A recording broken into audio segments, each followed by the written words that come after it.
आप सभी को प्रणाम और अंतर्राष्ट्रीय योग दिवस की बहुत सारी शुभकामनाएं। जैसा कि आप सभी को पता है कि हमारे माननीय प्रधानमंत्री जी ने अंतर्राष्ट्रीय योग दिवस की शुरुआत की थी और इसका सिर्फ यही उद्देश्य था कि हम लोग अपने स्वास्थ्य के प्रति कहीं ना कहीं जागृत हों और अपने जीवन में कुछ अच्छे नियमों को अपना पाएँ।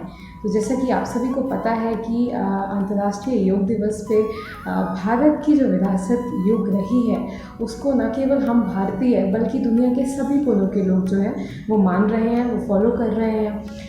और साथ ही इस समय का जो कोविड की सिचुएशन चल रही है तो आप लोग इंटरनेट पे और बहुत सारे सोशल मीडिया प्लेटफॉर्म पे ये न्यूज़ अक्सर ही देखते हैं कि जिन लोगों ने भी अपने आप को रिकवर किया है कोविड की सिचुएशन में, उसमें जो है वो योग बहुत ही कारगर है। वैसे तो अष्टांग योग के हिसाब से योग के 8 एस्पेक्ट्स हैं, लेकिन आज हम लोग बात करेंगे सबसे इम्पॉर्टेंट एस्पेक्ट जो है प्राणायाम। तो जैसा कि इसका नाम है प्राणायाम, वैसे तो वेस्टर्न कंट्रीज़ में इसको लोग ब्रीदिंग एक्सरसाइज भी बोल सकते हैं, इसको सांस की क्रिया भी बोल सकते हैं। लेकिन आप सोचिए कि जो हमारे ऋषि मुनि ने सालों साल जो तपस्या की है और जो रिसर्चेस की हैं, उसके बाद उन्होंने इस शब्द को प्राणायाम नाम दिया। और जैसा कि हमने कहीं ना कहीं देखा भी है और सुना भी है कि जो हमारे ऋषि मुनि थे जब वो तपस्या करते थे तो वो ना कुछ खाते थे ना कुछ पीते थे और वो सिर्फ एक वाइटल फोर्स पे ही जिंदा रहते थे और वही वाइटल फोर्स जो है उसको प्राण कहते हैं। तो प्राणायाम के माध्यम से हम अपने अंदर प्राण तत्व को बढ़ाते हैं। अगर हम इस चीज़ का साइंटिफिक एस्पेक्ट समझें तो ये जो कोविड की सिचुएशन चल रही है, इस कोविड की सिचुएशन में जो सबसे ज़्यादा इम्पैक्ट करने वाला हमारा ऑर्गन है वो है हमारे लंग्स। और अगर आप रिसर्चेस को देखें तो हमारे जो लंग्स की कैपेसिटी है वो 3000 to 5000 सीसी की होती है, लेकिन जब भी हम लोग नॉर्मली ब्रीथ करते हैं तो हम 1000 to 1500 सीसी ही लेते हैं। मतलब कि हमारी कैपेसिटी इतनी है लेकिन हम लेते सिर्फ इतना है और उसकी वजह से कहीं ना कहीं हम उसको कॉन्टिन्यूसली वीक करते जाते हैं। और पूरे 24 घंटे के शेड्यूल में भी हम लोग अपना 1 मिनट या 5 मिनट भी ऐसा नहीं निकालते कि हम जब अपनी लंग्स को पूरी कैपेसिटी के साथ इनहेल करके उसको पूरा एक्सपेंड करें और उसको पूरा उसका वर्क करने दें। तो इसी सब साइंटिफिक बेनिफिट के साथ जो अगर हम इसके स्पिरिचुअल बेनिफिट देखें तो हमारे अंदर प्राण तत्व बढ़ता है। तो आज के समय में बहुत सारे प्राणायाम आपको मिलेंगे यूट्यूब पे। अलग अलग योगा के जो भी गुरु रहे हैं उन्होंने अलग अलग प्राणायाम बताए हैं। बहुत सारे आपको अपने अपने बेनिफिट के हिसाब से आप उनको देख सकते हैं। लेकिन आज हम लोग बात करेंगे प्राणाकर्षण प्राणायाम के बारे में। हमारे परम पूज्य गुरुदेव ने ये प्राणायाम दिया है और ये एकदम सहज और सबसे सिंपल प्राणायाम है। शांत स्थिति में कमर गर्दन सीधा करके बैठें, आंखें बंद कर भावना करें हमारे चारों ओर प्राण तत्व के उफनते हुए बादल मंडरा रहे हैं। दोनों नासिका से धीरे धीरे श्वास अंदर खींचें, भावना करें प्राण तत्व श्वास के माध्यम से अंदर प्रवेश कर रही है। थोड़ी देर जब तक श्वास रोक सकें भीतर रोकें। भावना करें कि प्राण तत्व में सन्निहित चैतन्य बल, तेज, साहस, पराक्रम जैसे घटक हमारे अंग प्रत्यंगों में स्थिर हो रहे हैं। इसके बाद श्वास धीरे धीरे बाहर निकालें। चिंतन करें प्राण तत्व का सार पूरी तरह से हमारे द्वारा सोख लिया गया है और दूषित प्राण बाहर जा रहे हैं। थोड़ी देर तक बिना श्वास के रहें। भावना करें कि जो दोष बाहर निकाले गए हैं वे हमसे बहुत दूर चले जा रहे हैं। इसी क्रम को बार बार दोहराएं।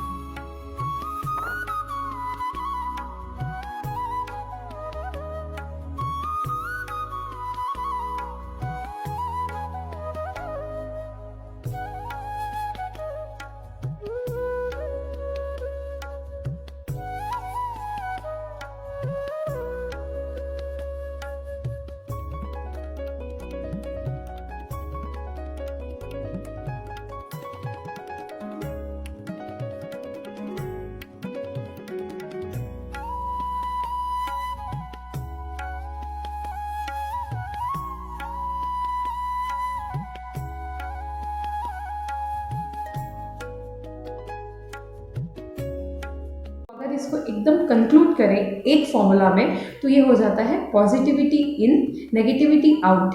तो ये सिंपल प्राणायाम है।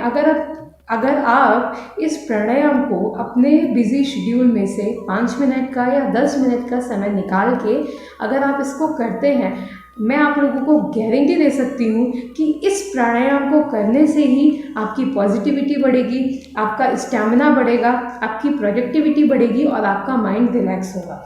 और सबसे इम्पॉर्टेंट बात है कि आप लोगों को अवश्य ही आसन करने के लिए भी समय निकालना चाहिए, क्योंकि अंतर्राष्ट्रीय योग दिवस के दिन ही आसन प्राणायाम करना इम्पॉर्टेंट नहीं है। आज के दिन से संकल्प लेके हम इसको नियमित रूप से करें, ये सबसे इम्पॉर्टेंट है। तो आज के दिन हम इस संकल्प को लें कि हम आसन और प्राणायाम दोनों करेंगे।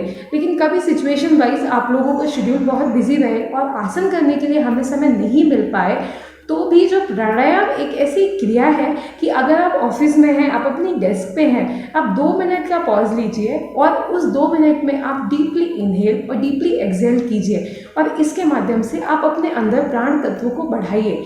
साथ ही अगर आप जो भी किसी जॉब में हैं, अगर आप हाउस वाइफ हैं या आप किसी भी रोल में हैं जहाँ पे आप बहुत ज़्यादा बिजी हैं, लेकिन आई एम वेरी श्योर कि आप 5 मिनट का समय तो अपने डेली शेड्यूल में से निकाल ही सकते हैं अपने अच्छे हेल्थ के लिए।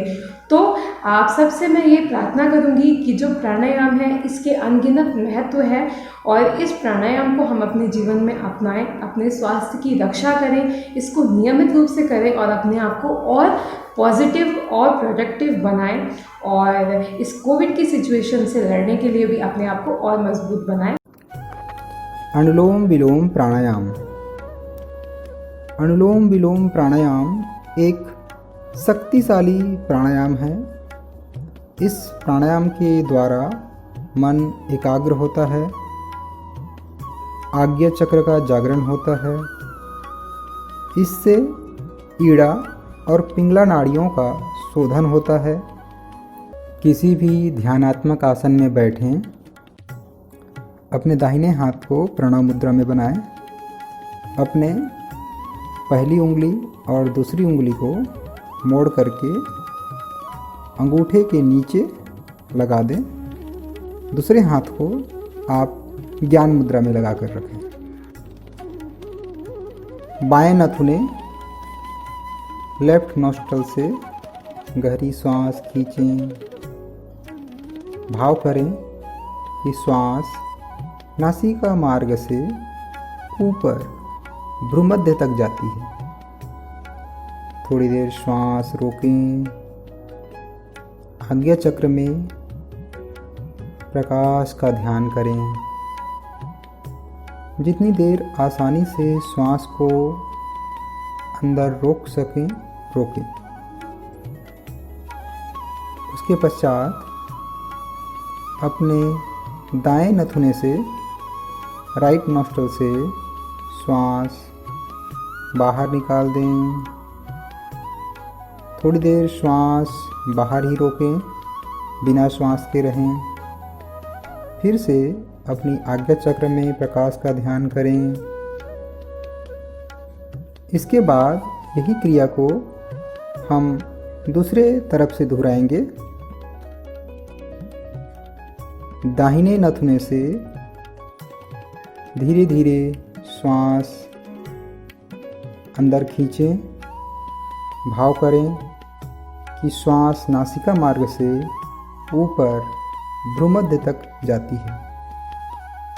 थोड़ी देर श्वास रोकें। आज्ञा चक्र में प्रकाश का ध्यान करें। जितनी देर आसानी से श्वास अंदर रोक सकें रोकें। उसके पश्चात बाएं नथुने से लेफ्ट नॉस्ट्रल से श्वास धीरे धीरे बाहर निकाल दें। थोड़ी देर बिना श्वास के रहें, श्वास को बाहर ही रोक दें। आज्ञा चक्र में प्रकाश का ध्यान करें। इस प्रकार अनुलोम विलोम का एक चक्र पूरा होता है। यही क्रिया को बार बार दोहराएं।